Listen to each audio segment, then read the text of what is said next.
Imagine for a second you would get paid $1 per day simply for brushing your teeth. You wouldn't skip it a single time, right? That's exactly the pitch from BrushO, the DePIN smart toothbrush. I have to admit, brush to earn sounds like an April Fool's joke, but believe me, it is real and somebody invested a good deal of time and money in bringing this idea to life. By the end of the video, you will be able to decide for yourself if this use of DePIN technology in our everyday lives is a stroke of genius or a bridge too far. That's why we'll dive together into the white paper, we'll calculate potential earnings and point out some obvious red flags. And don't forget, if the video gets 10 comments asking for a follow-up video, I'll make sure that I'll get my hands on a sample, do an unboxing, and make an earnings calculation with the real rewards. Let's dive into the white paper and see what BrushO is all about. So we scroll down on the website, and down here you will find the link white paper.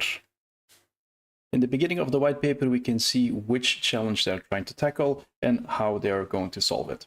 So if we look at the overview, we see that according to the World Health Organization, approximately 3.5 billion people worldwide suffer from one or more untreated oral diseases. That's, of course, a lot of people. The key challenges that they see is lack of infrastructure, insufficient preventive measures, and high out-of-pocket costs. And I think these numbers is probably something that most of you can relate to. If you go to the dentist, usually it quickly costs $100 or more. So how does BrushO want to solve those issues? Well, they want to create a collaborative ecosystem, including individual users, hardware manufacturers, channel partners, and the data provided by consumers. This way they can use that data, unleash AI on it, and improve our everyday lives, I guess. To summarize, BrushO wants to give everyone control over their own brushing data using blockchain technology. Next, they will give that data to instances like dental research, insurance companies, governments, and so forth, because that data can be valuable for them. In return, you will get the BrushO rewards for sharing your data. This system naturally creates a win-win for both parties, and hopefully it will also fix those global oral health issues that they were talking about in the beginning of the white paper. At the heart of this project, we have, of course, the toothbrush, and when we take a look at the details, we see that it is able to cover 6 different zones, 16 surfaces, and it comes with an app that will give you personalized advice.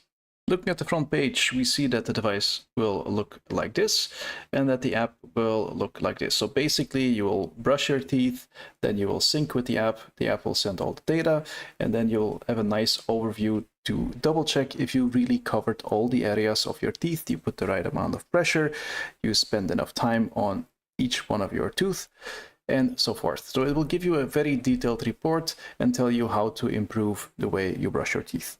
Diving a little bit deeper, we see that this device is packed with the latest technology. Of course, they have their own term for the tech that they use, which is fully smart brushing, but basically they use all the different sensors and the AI, again, to improve your brushing experience. Looking at the details, we see it as a color display. It has multiple modes, 64,000 RPM, IPX7 waterproofing, wireless charging, and so forth. Looking at the brushing modes, we see 1, 2, 3, 4, 5, 6, 7, 8, 9 different brushing modes. And on top of that, you can customize the brushing time, speed, and intensity through the app. Now, unless you are into dental healthcare yourself, all these features probably don't mean that much to you. Looking at the market leader, we see that their smart brush is called the IO2, and it looks very similar to the BrushO. Scrolling down, we see 6 different variations. They start at $120 and go all the way up until $380. Looking purely at the price, it looks like we have to put the BrushO and compare it to the Series 6, because they're both priced at around $150.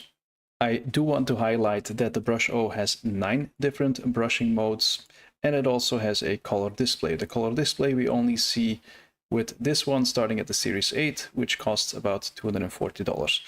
So all in all, assuming that the build quality is equal, I think $140 for the BrushO is a very fair price.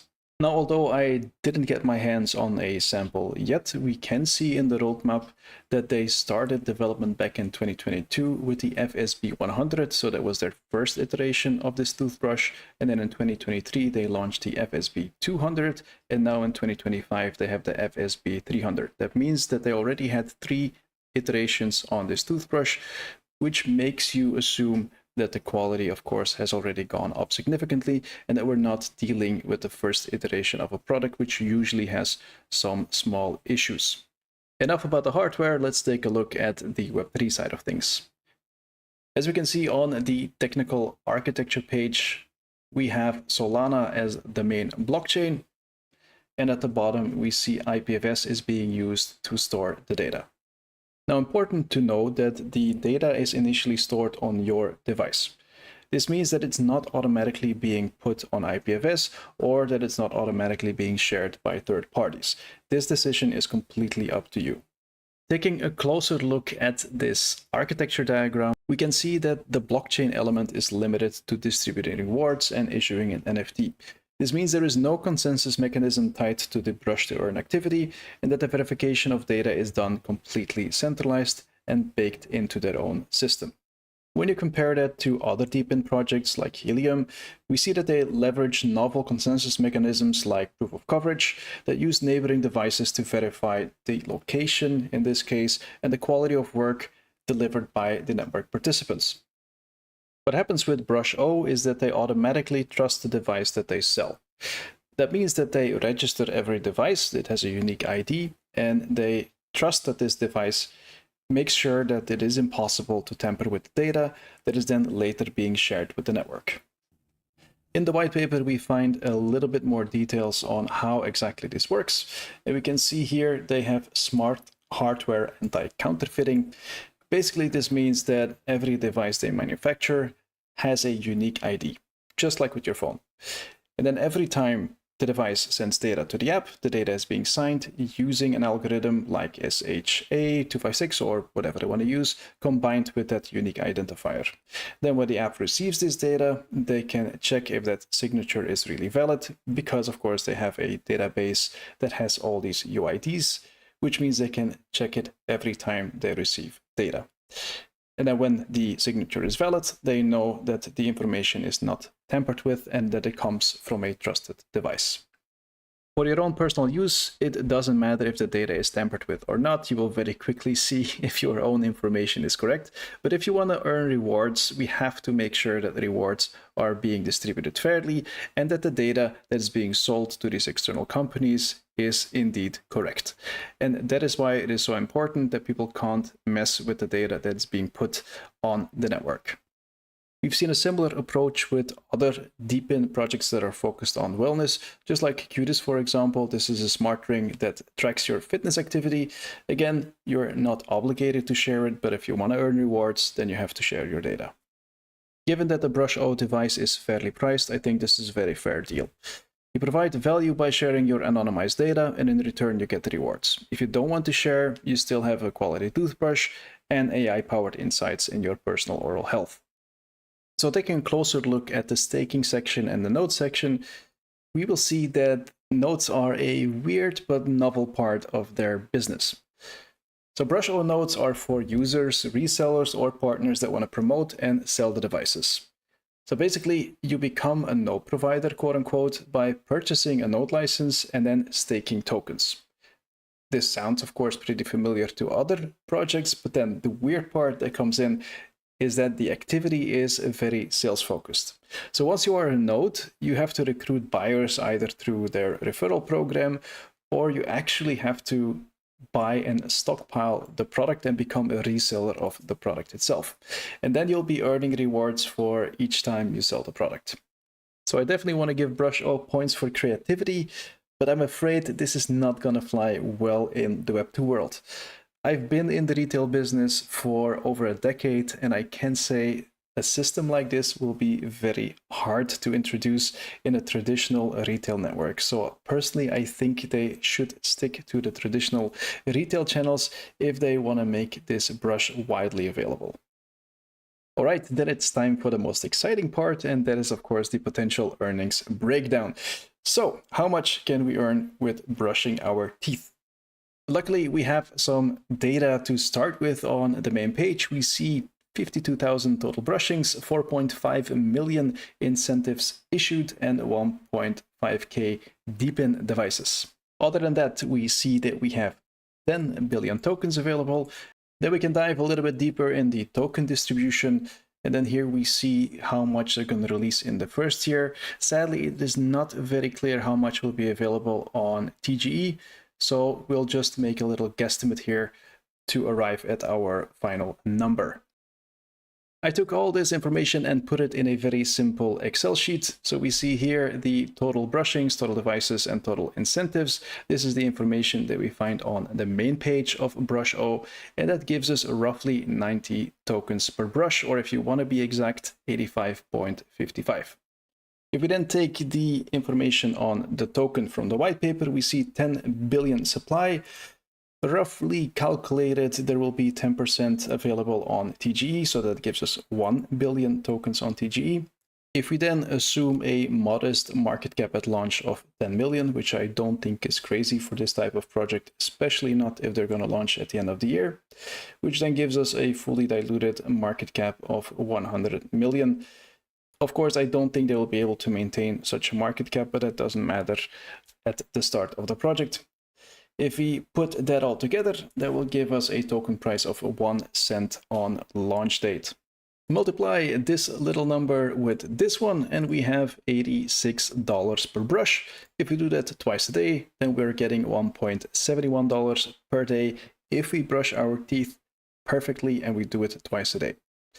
This translates into $50 per month, and if we know that the device costs $150, that means that you can get a return on investment after 3 months. This does assume that the price stays at 1 cent, which of course is not sustainable in the long run because more and more tokens will be arriving on the market. But just as with any DePIN project, being early is rewarded. Now, very important, these are my calculations. It is a very quick back of the envelope calculation, and it is definitely not guaranteed that it will be like this. So do keep an eye on the TGE event. Make sure that you double check what the price of the token will be, and then come up with your own decision. This brings us to the final part of the video, which is my final thoughts and potential red and green flags. Overall, BrushO has potential as a health hack by integrating 3 things that blockchain is good at, in my opinion, which is 1, incentivizing good behavior, in this case by brushing your teeth. 2, it is good at transferring value. If we translate that to this project, that means you're getting paid to share your data in a secure way. And lastly, transparency, because every time somebody requests your data, it will be locked on chain, and every time somebody gets paid for sharing their data, again, it will be shared on chain. This, of course, is a much better situation than our traditional Web 2 setup, where all your data disappears in a black box. So, assuming that the toothbrush is a quality product and that it's on par with, for example, Oral-B or other players in the market, I think BrushO is a no-brainer. If you were looking for a toothbrush of $150, then why not take a look at BrushO? But again, I wasn't able to test the hardware myself yet, so if you want me to do a review session of the hardware, then please post a comment and I'll try to get my hands on one of the samples. So, green flags, I think it's fairly priced at $150. Next, I was pleasantly surprised by the warranty and return information. So if you look here, we have 24-month limited warranty, so basically 2 years warranty worldwide, so that's really good. And then this is also very important, I think. They have a 100 days, no questions asked return. This does assume that you didn't open the device, right? You have to be very reasonable here. If you use the toothbrush in your mouth, you cannot take that back. It is impossible. That doesn't make sense. So if you order the device and you change your mind, don't open it, send it back. You have more than 3 months to send it back, which I think is plenty to make up your mind. Please be reasonable. Don't open it. Don't use a toothbrush, because then they have to throw it in the trash. They cannot resell it, right? When it comes to the data, it is completely anonymized and sharing is optional. So again, that is a big plus. This brings us automatically to the red flags, because finding information on the team or funding on the project is not easy. It is only through this article that I was able to get the name Gary Baton, and that's the only name I can find regarding people working for BrushO.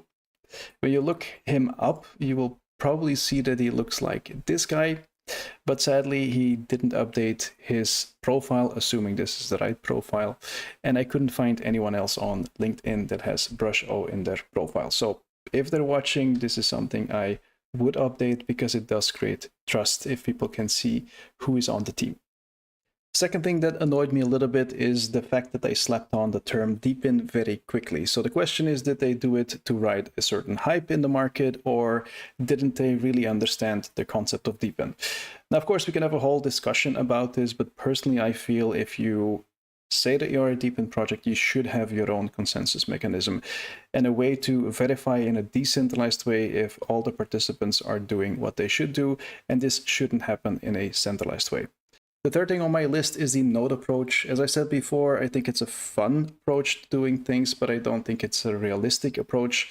It is important to get these toothbrushes into as many hands as possible, and doing that in the traditional way is a lot easier than coming up with a novel approach that the retail industry is not used to. Lastly, and this might be a detail, I was surprised to see that in the white paper they're talking about the Brush token, but here at the top of the page, they mention a oral token. So this is a little bit confusing to me as well. So they should update that and make sure that there is consistency in the ticker of the token. This brings me to the end of the video and to my final question. Do you think this is an absurd idea or a genius idea? Let me know in the comments.